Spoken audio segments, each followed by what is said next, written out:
Sometimes life becomes too heavy that breathing feels like a burden. And today we share a story of a young man who was drowning not in water but in pain, hopelessness and hunger.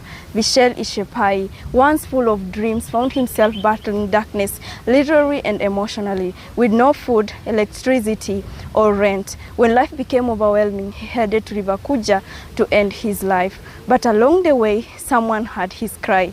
Today, Vishel shares to us how Makanda Foundation became his light in darkness, how they reached out, listened, and held his hand.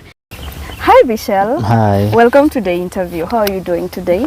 I'm doing well. Hope you do. I'm great. Okay. So, can you briefly introduce yourself? Tell us who you are. Tell us a bit of where you come from. Okay. Vishel Isiepai. 20 years old, immediate final year from Rongo University. I was pursuing BSc Mathematics at Rongo. I'm also a CPA holder, a writer, an actor. I'm most probably sometimes a public speaker. Okay, let's go back.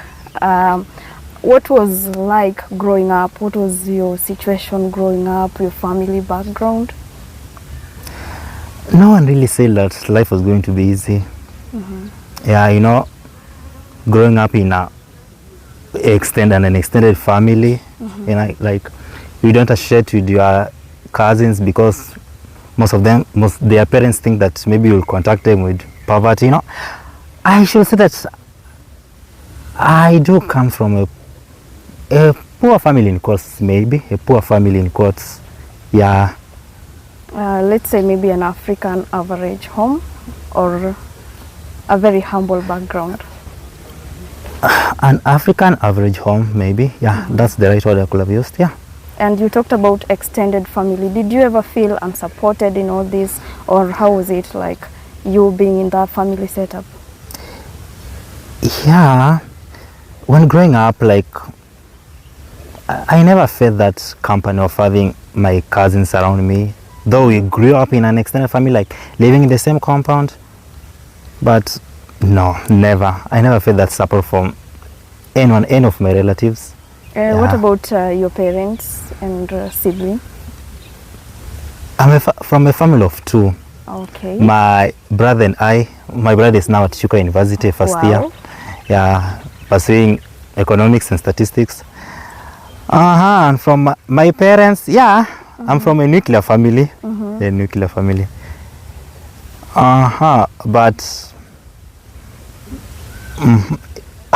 wow, I find it hard speaking about my own family, what happened.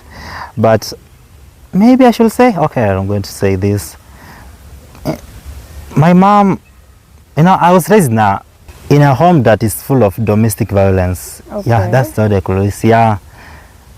I used to see what my dad usually did to my mom. But I don't blame her for leaving. I think she made the right decision. In short, you were left with your dad? I don't even know where my dad is because I don't know. I don't know where he is. Because after everything happened the year 2009, we went to move to my maternal's grandma. Interesting. So let's talk a bit about matters education. When you started school and what memories do you have back then in high school? In primary school, sorry. Primary. I went in a poor, a poor primary school. You can just know the word poor primary school. You can just visualize something that is poor. Okay, I'm trying to imagine that. Poor primary school. Because I don't want to name this school, but it was just a poor primary school deep down in the village. Okay, did they lack resources or did they have few structures, no books? Or what do you mean by saying very poor? I should say there was zero development in that school, no books, few teachers, Okay, and how is the school right now? Because that was back then when you were young. Right now, are there any developments that have happened? Yeah. I don't know. Is it better? Yeah. Is it standard, or you've not gone back there for quite I some heard time? that electricity was installed at least, and teachers, more teachers were brought in. Yeah, I heard so, but I've never stepped my foot. Yeah, I left that school when I was in class 5 first term. Okay. Yeah, and I went to another school from in class 6 because I had to stop schooling between that period of class 5 first term and third term, but I went back in class 6 in another school. This school was, at least this was a bit good. A bit better. Yeah. And what are some of the challenges that you faced apart from it being so poor and having less resources? What are some of the challenges that you faced when you're that young? In that area, like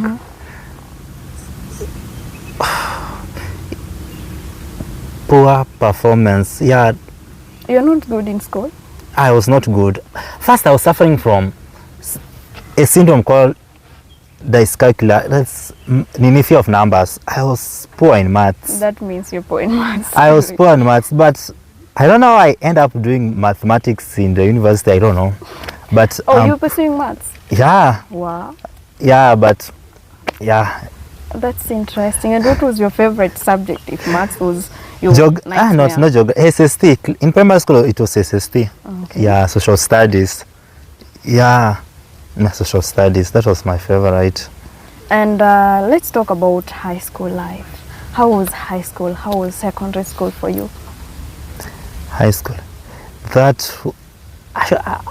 2016. That was the year that I was joining. 2017. That was the year I was joining Form 1. I can't even tell how I joined Form 1, but my grandma used to have this one cow. Yeah, she named it Alamai. It was sold. That's how I joined, because it was just remaining hours to the admission deadline, and I haven't gone to school. So she had to sell the only cow for her to go to school.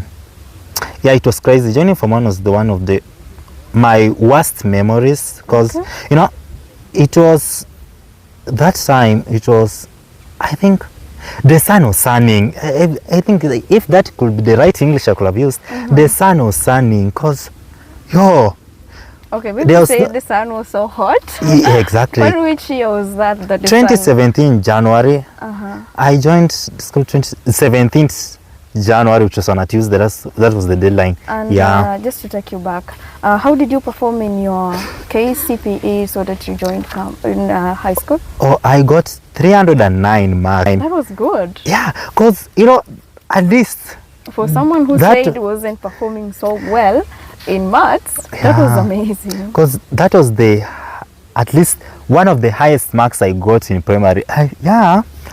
And sorry to cut you. Did you ever feel like giving up with all these hardships of you not having money for entry in secondary school? Along the way, did you ever feel like giving up?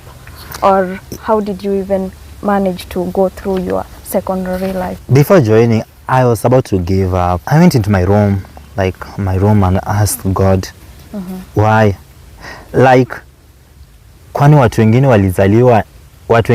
walizaliwa wakiona, because kilikuwa ni pain. Kuna jirani wetu fulani hapo hivyo, alikuwa amepita hapo hivyo, ameshaniliwa box, amefanya shopping, na mimi baada hata imebaki 2 hours sija nini, ndio nikaingia kwa room. I just asked God why.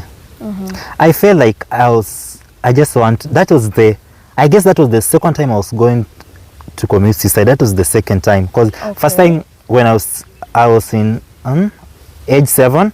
Okay. Yeah, that was the first time when my mom left, and the second time, that was 2017. Yeah, on a Monday, that was 16th. Second time you wanted to end. Yeah, that was Oh, sorry for that.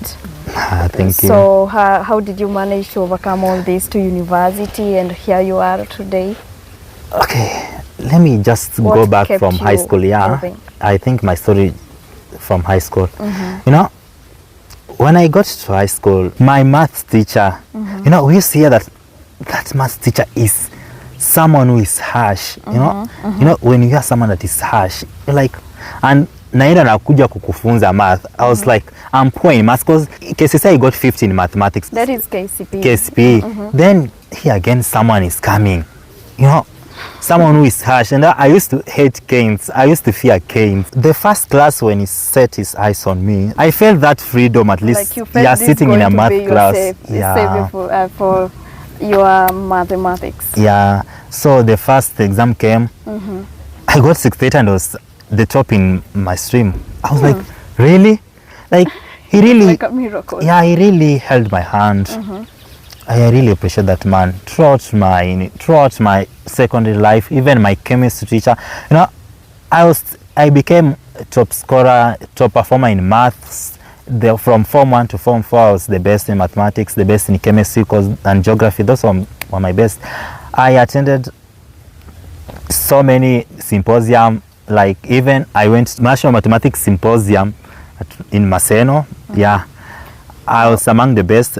Yeah, Brookside. It was Brookside. It's sponsored by Brookside. So, Vishel, just to take you back kidogo, with your grandmom having sold the car for you to get entry to secondary school, how did you manage to pay fees along the way and finish your Form 4? There is, you know, there is this quote that usually makes me happy, that God can do much with less, you know.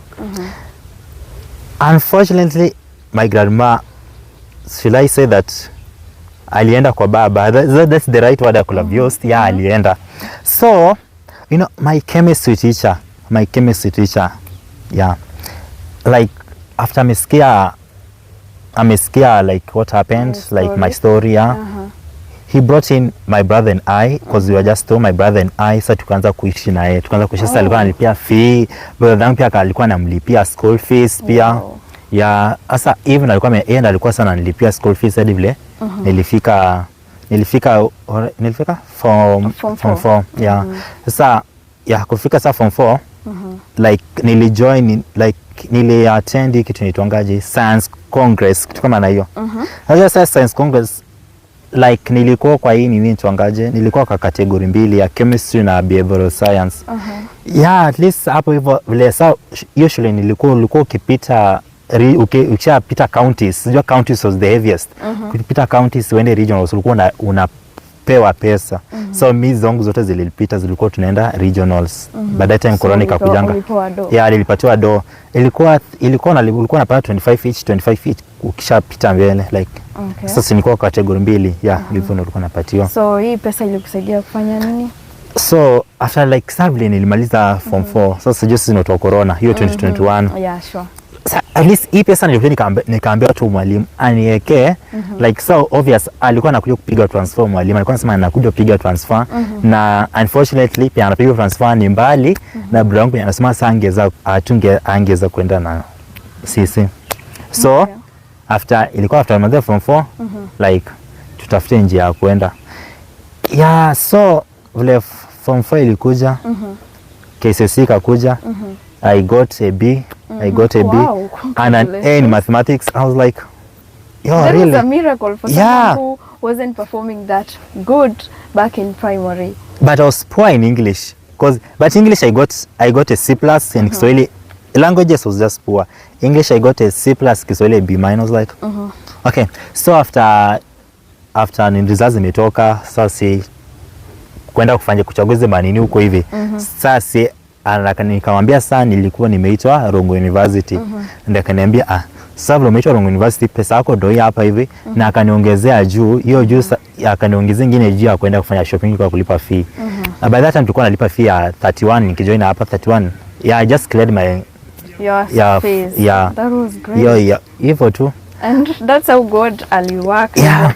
So let's talk about when did life start? With you having paid your first year fees, when did life start becoming overwhelming?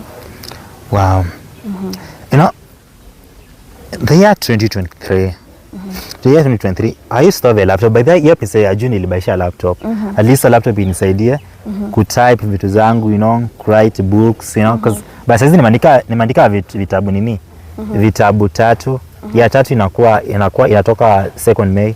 Ya kwanza inaitwa but then again. ya pili ilikuwa inasema I'm sorry mama, then ya tatu inatoka inaitwa Silent Shadows. So like by that time kulikuwa na hizi vitu za nini za kuandika scripts na zili I always do writing scripts. Online writing or script writing is a film is I do write, yeah, because I attended a short course in walikuwa nafunza hiyo, so I used to write scripts. Let me say you're blessed, because for someone who didn't also again wasn't good in English and you get yourself so much writing, so you'll go unaandika in English, right? Yeah, in English. And then you're blessed with skills. I thank God. So let's talk about when life started overwhelming. Yeah, the year 2023 during your long holiday, laptop yangu nilikuwa nimesaidiana mtu. Laptop sasa sijui like ali message na laptop alienda nayo Nairobi. Then saa time nimeanza kupata jobs like hizo gigs zimeanza kuingia. Nini script writing? Nikamwambia Saju nitumie laptop, nataka kuanza nataka kuandika hizi nini nitoangaje hizi scripts. Akasema ni sawa, anatuma. Sa like ikakuwa tu back and forth tu. So, like akilange kwa na sense maybe kitu mbaya imefanyika. I was like asijuni one of my friend obviously itarudishwa. So vile laptop ilitumwa, I had to pay for nini hiyo fare ikuje na nilipa. Sasa nikachukua laptop yangu. Kwenda kufungua hivi laptop hinges zimetokana. Naona hiyo ya juu hiyo na motherboard. I guess ni imetokana. Hizo wire inatoka kwa motherboard ikiingia kuwasha screen imetokana. I called him. He never picked my call till today. Yeah. Sasa na ikabidi naanza kutumia simu. Na hivyo ukitumia simu, hiyo app nilikuwa natumianga huko hivyo na simu na ziko totally different. So vile laptop iliharibika, so kupata gigs kaanza kuwa ngumu, kukua ngumu kabisa. And mind you, it's me and my brother. Ndakana nimsomeshe. Okay, right now sasa hizi wewe ndio ulikuwa na responsibility. Responsibility yake. Ndakana nimsomeshe. Like alikuwa from 4 years by that time. Like anapiga kwa simu sio anataka hii, and you know ni wewe ndio unaangaliwa, hakuna mtu mwingine, because my relatives hawajaitusaidia hata since hawajaitusaidia hata and I don't know hata wako wapi. Sasa vile nini laptop iliharibika, but mzuri class teacher wake like you know wasemanga the mothers love, like wanasemanga mothers huwa wanakuanga na listening ear. Women who are mothers actually, not all women but women who are mothers. Alisikia ilikuwa inaelekea third term, because hiyo election hiyo nini period ya nini ile holiday hiyo iliisha, then third term hiyo akaniambia it's okay, hata nini ata play part yake, so part nyingine pia mimi ni play. Then I was like sioni njia ingine kabisa yenyewe. Wewe pia uko na Nampe niko na ndakana nianze kulipa ilikuwa ya third year hiyo. Nianze kulipa. So life became overwhelming in third year. Yeah, maisha ilianza kukua ngumu third year. Third year hiyo 3.1. I was like ama nitafute tu njia. Kwanza akili nilikuja kwanza, mtu aliniambia kuna like nilikuwa najifanya tu jokes na jirani wangu, nikamwambia unajua wapi unauzanga kidney? Unaona story ya kidney? Nilikuwa nimesikianga hiyo story za kidney. Nikashapiga inakaniambia ulikuwa unataka kuuza your kidney. My kidney by the way. Hiyo nayo ilikuwa imeonyesha kabisa kwa akili tu. Okay, kwa nasikia online is 5 million. Ulikuwa kwanza jirani wangu aliniambia ni 10. Nikaanza kwanza nikaingia kwa maana nikaanza kupiga 10 million. Hiyo 10 million nikishapata na clear bro wangu yote nini yake yote na maliza nini yangu yote, yani kila kitu yote namaliza. Na una settle life. Yeah, then at least maybe nikaenda nikifungua biashara, kwa mfano nilikuwa nataka nifungue maybe cosmetic shop kama na hiyo, at least pick up, kwa mfano bado niko shule, at least itakuwa inaniingizia pia income, unaona. But tena nikafikiria na kuanga mgonjwa. Mimi ni mtu mwenye huwa ninakuanga mgonjwa, yani siwezi kamaliza tu 2 weeks kama sijakuwa mgonjwa. I don't know, sijui nini. Tuangaje sasa vile class nini tuangaje huyu class teacher wake akasema anaenda kuplay part yake. Na wewe uko hivi nikaanza kusema mcha like sana nilikuwa nikapata story fulani hapo hivyo ilikuwa online. Apart from kidney nikapata story ati saizi kuna place fulani huko hivyo Nairobi, ati you can go and donate your sperms. Okay, I'm sorry but unaweza ka donate as it inalipwa per ml. Unalipwa 100,000 per ml per 8 ml, 8 ml. Yeah. I was like, if yes in idea mzuri. Yeah, it's an idea. But I don't know how to do these things. Sasa hata nitaanza aje hata. Nikasema hapana. So Vishel, fast forward to that moment because the weather is kind of coming up. So fast forward to that moment at River Kuja. Let's talk about that moment where everything became overwhelming and there you are, your world is crashing and you're that. There nothing mattered, not even your brother. Let's talk It was just last year, October 1st. Yeah, I reached, nilikuwa class. Hii kitu class inatuangalia hapo hivyo. Nini landlady akanipigia rent, nataka rent. Nilikuwa nimelipa tu 8k. Ninaishi huko hivyo. Nilikuwa nimelipa tu nilikuwa naishi huko hivyo. Tulikuwa tunalipa ilikuwa nini tuangaje? Tulikuwa tunalipa 5000 per month. No, 5000 per month. Hii semester waliongeza tulikuwa tunalipa sasa per semester 16 per semester full yote. So akanipigia anataka rent. Akaniambia kama sitakuwa nimelipa rent kitoka hapo ndarudi nipate my house is locked. And mind you, I really have friends. I really speak to people mimi. Na ikuanga shida zangu heri inikufie tu ya. So nikasema sasa nikitoka hapa hivi nikienda kwa hivyo nipate nyumba imefungwa. Nikasema hapana. Nikakumbuka kuna wakati Felix, like Mr. Felix alikuwa amepost ati wanatafuta watu job, ati kuna job fulani hapo hivyo NGO, na nilikuwa nimeandika barua nimemtumia but haikusomwa. Unfortunately sijui kuona ama watu wengine walituma. Sasa nikumbuka nikunio namba. Let me try my luck nione kama Mr. Felix ataiona text. Nikatuma hiyo text. Watu mzima alikuwa online. Nikaona imeonyesha da blue tick imekuwa ameiona. So like ulimtumia text na huko hivi your mind is thinking of going exactly ilikuwa hivyo kabisa. Okay. So nikamtumia ilikuwa kitu kama saa nitoka klasi 6 saa 7 nilimtumia. Nimefika like amesoma. Akaniambia kuna venye bwana anajibungu. I always find it like nilifind funny because I was expecting msaada ya haraka, unaona ile msaada. Okay, I'm sorry for that using that word msaada ya haraka, but nilikuwa ninaona tu nipate tu msaada tu. Yeah, because saizi hapo inapiga tu, hakuna way out, so what you wanted is someone to come to your rescue. Exactly. So niko na vile amenijibu, niko na hapana huyo hakuna hata ananisaidia. Like nikaenda nikatumia bro wangu text. Like nikamwambia, nikaanza kumwambia, sikuenda kumjua juu naenda kufanya kitumbani. Nikamwambia tu, akaanza kumwambia vile I love him, like I'm going to just do anything. Hata kama kwanza nimwandikie text, hata nikamwandikia text kama ni kujiuza, I'm going to sell myself, just like bora tu ni like umeshi tu poa. Kumbe yako najua ninaandika text niache simu kwa nyumba and that maybe angejua ilikuwa text na mwisho namwandikia. So you reached to River Kuja? Yeah, definitely. Ilikuwa hizi hostels zinaitwa aje? Hizo hostel ndio ingia kwa hiyo kona. Kuna hiyo hostels zinakuanga safe stay. Yeah, safe stay. Yeah, mbele tu hapo hivyo. Yeah. I can't tell mtu aliniona aje. I can't tell mtu aliniona aje. Ulikutana na mtu kwa barabara? Yeah, mtu aliniona, yeah. Hata but sasa ziko kumbuka hata sasa sura hata akikuja hata sasa hapa hivi. Nikamwambia akaniambia ati yeye pia akona nini atakana pia shughulikia but akona 1000 hapa hivi. Akanipatia like nikamwambia niko na nini ya 5k rent ya 5k na sijalipa. Akaniambia it's okay. Akaniambia 1000 ndio hapa hivi but usiende kufanya hivyo, ukifanya will regret your whole life. No.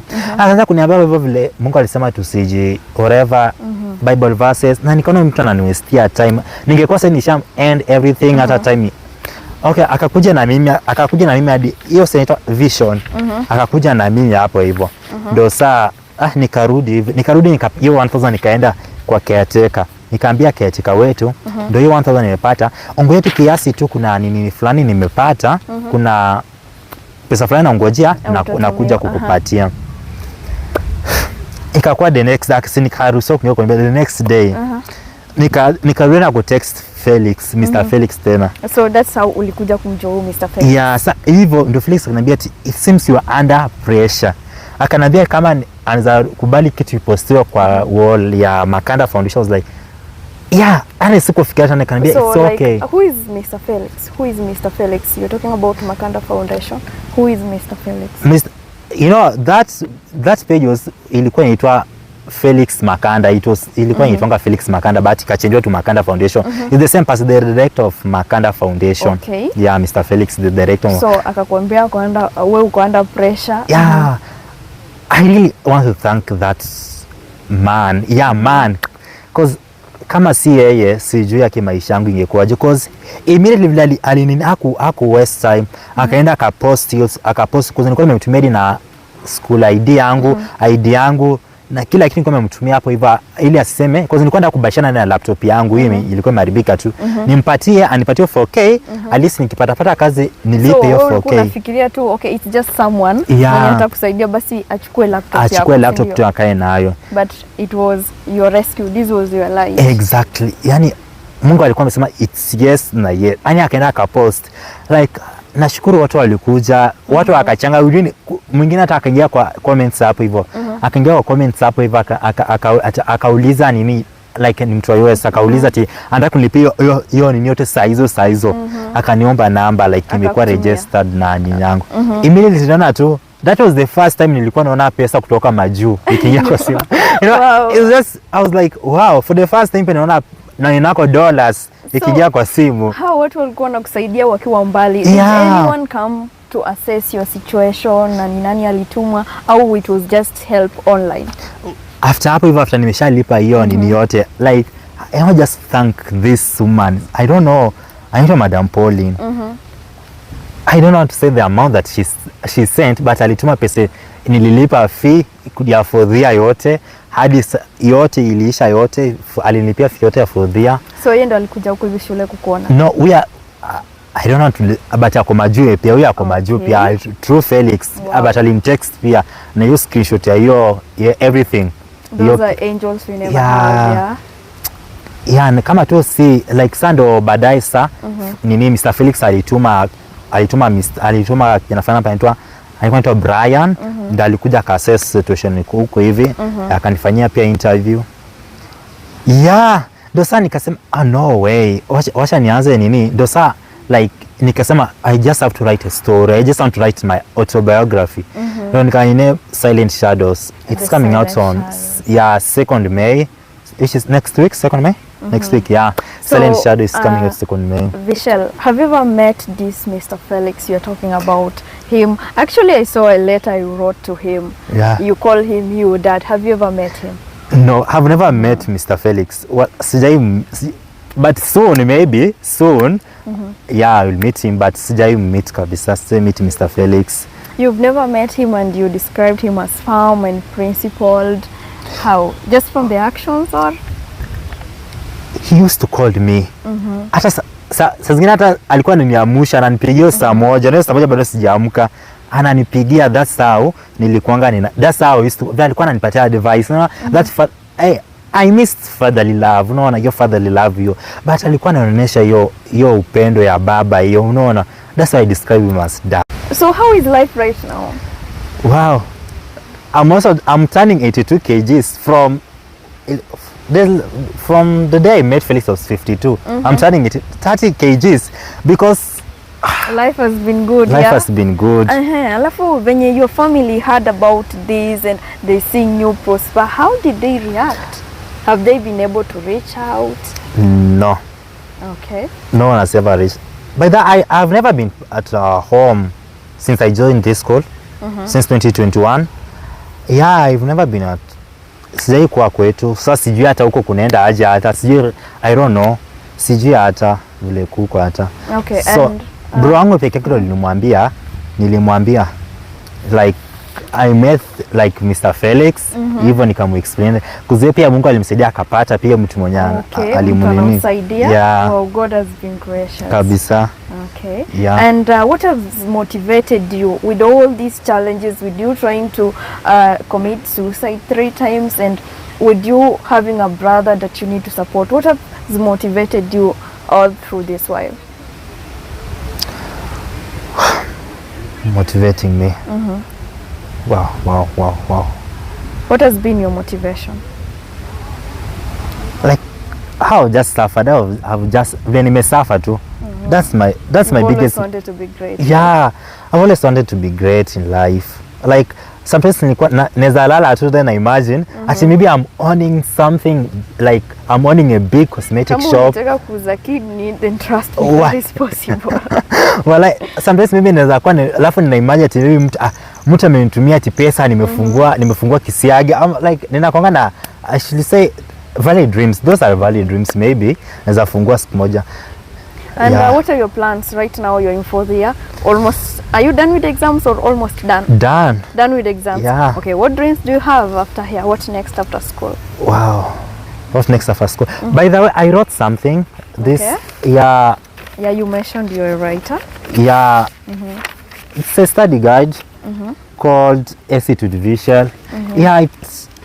It talks about, like, it has to boost confidence for the Form 4. Yeah, it's mostly for the Form 4s.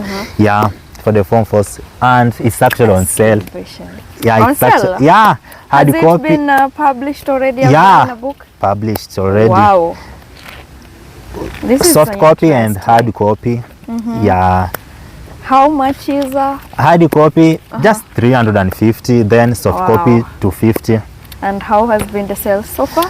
Is it picking the market? Wow, yeah, you know, this is good. I went to different schools just asking the principals, you know, that I want to come and talk about ESIT with their students, like with the Form 4s. What does ESIT like stand for you? ESIT, like sprouting, like you want something like sprout, you know, the way what beans do germinate. Yeah, you can just sprout from the soil. Yeah, it's just sprouting from the soil, like sprouting. So, like, it really helps to boost confidence for those students who are also poor in academics, like I was. Yeah, then at least it helps in boosting confidence. So at least I went to various schools like Kanga. They booked me. I should say they booked me this second time, because the last I launched this thing. I wrote it on by 20th, that week of 20th. That's why I started distributing letters to various schools from Kanga and Duru boys, Duru girls. Yeah, the feedback were positive, and yeah, I'm a public speaker. So if you want me, maybe God willing, I don't know how God works, but this second time, yeah, God must do something. And how has this been with you writing? This is your third? Or this is your fourth writing on third? Or you have more? Academic writing, this is my first. But on writing of my, like writing stories, like writing books, this will be my fourth. Okay. Yeah. So with all this writing, how has it helped you in healing? Wow, like, you know, expressing yourself. You know, I like expressing myself through writing. When I express myself through writing, like, I always feel like that weight imetoka kwangu, like imeenda, like nikiandika hiyo weight inakuwa shaped off. Someone who said that hana rafiki, ana feel it's only yeye peke yake ndo anaweza have that pain. Kabisa. And do you have mentors or some people who are contributing to your writing? Mentors. Yeah, in fact, it would be crazy when I say one of my mentors is in this school. Okay. Yeah, it's in this school, but he's in this school. But another one is called JB Omkangala. Yeah, it's just a great writer. He wrote The Midnight Sun, the author of The Midnight Sun. That's my great motivator in writing. Yeah. So, but you know, we do write different genres. Yeah. So Vishel, do you have plans of continuing with your academics? Definitely. I want to be called Dr. Vishel, you know, Dr. Vishel. So master's degree. Yeah. Yeah. Maybe next year, God willing, you know, everything, you just leave it in the hand of God. And have you told Mr. Felix about this? Yeah, I shared with him that I want to go back to class for my master's. And what did he say? You know, as a father, my father, like, he actually said he will always be with me, like, he will always hold my hands, like, just be with me. With everything I need, like, he will always be there for me. Yeah. And what is your parting shot?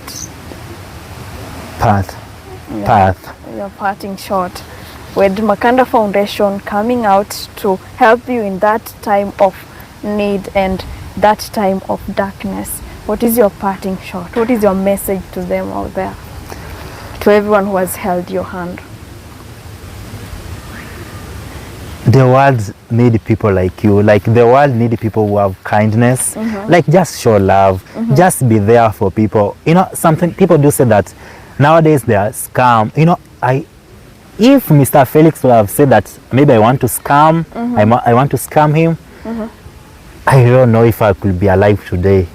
Maybe I could have died long time ago. So this world needs people who have to show love to others. The world need people like you. Yeah, you really helped me. You really helped me. Like, continue showing love. God willing, when also God blesses me, I will be back. I will also bring my hand back to Makanda Foundation. Or not, if Makanda Foundation, maybe I will also do something to someone maybe somewhere. Maybe have your own foundation. Yeah, maybe, you know? yeah. A good story you have there, Vishel. Yeah. And God has been really great. Really great. Yeah, and congratulations for finishing your degree, and all the best as you continue with your masters. Thank you. To more wins. Thank you so much. Thank you.